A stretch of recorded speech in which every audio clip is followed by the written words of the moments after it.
I noted also on that page about irrigation districts for surface water.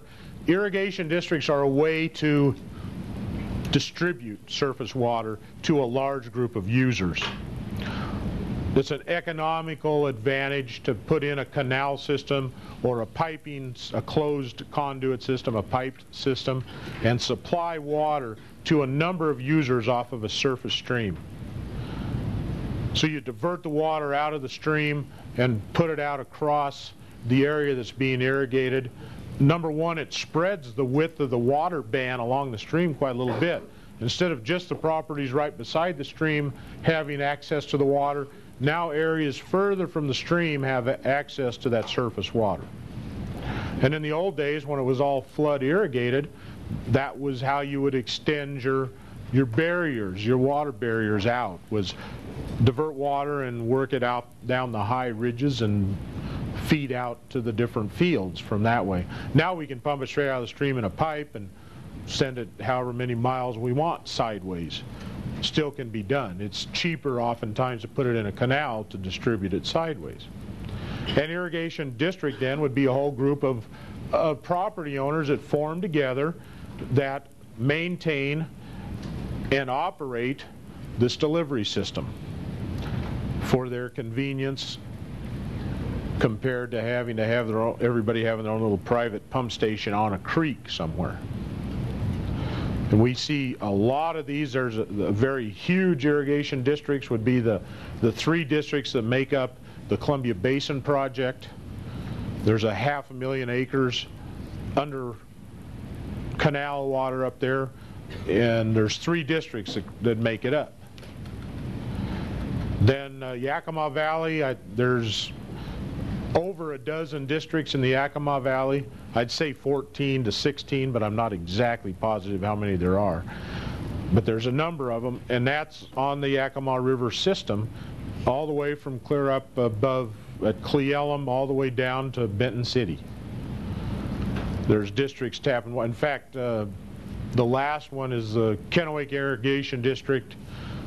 Takes Yakima River water and brings it down clear past the low end of Kennewick. That's actually and the bureau up there. Some are and some are private. How do they monitor, you know, like say you have so much water rights, how do they monitor that to where they know if you're exceeding that? So the question is, how do they monitor the water rights?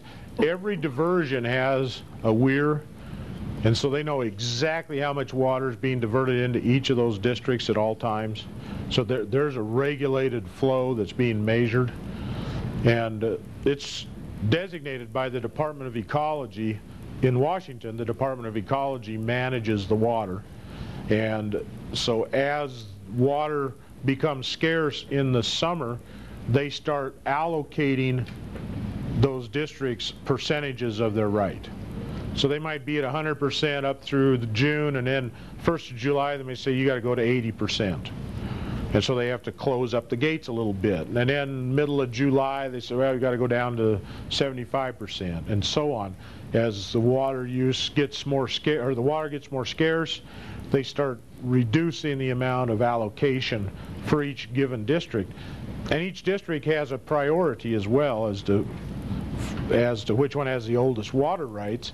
Those with the oldest water rights get a higher priority and more water than do the guys on the tail end of the system. And we'll talk about water rights here in just a little bit. There's quite a bit more to be said there. A lot of districts in the West are government developed projects. So all of the Columbia Basin was developed by the Bureau of Reclamation. United States government put it in. And the farmers pay that district off. As they use water, they end up paying for that water so much per volume as they use it.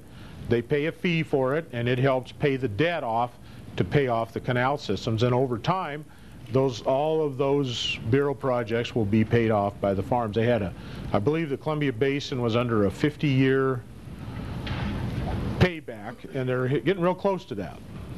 So The first, no, then they'll still have to pay for the maintenance and operation, but they will have paid back the capital cost of putting it in. Kind of like buying your house. You buy a house and you're paying principal on it, and principal and interest for a long time, but you still had to pay insurance, and you still got to pay the sewer and the water and all of those things. Well, the principal and interest payment will go away, but they're sure going to have to pay for the ditch riders to manage the system and all of the cleaning of the system every year, and upkeep. Some, there's always things that start to deteriorate that have to be replaced, and so on and so on. So there's always stuff there's always going to be some expense to a district.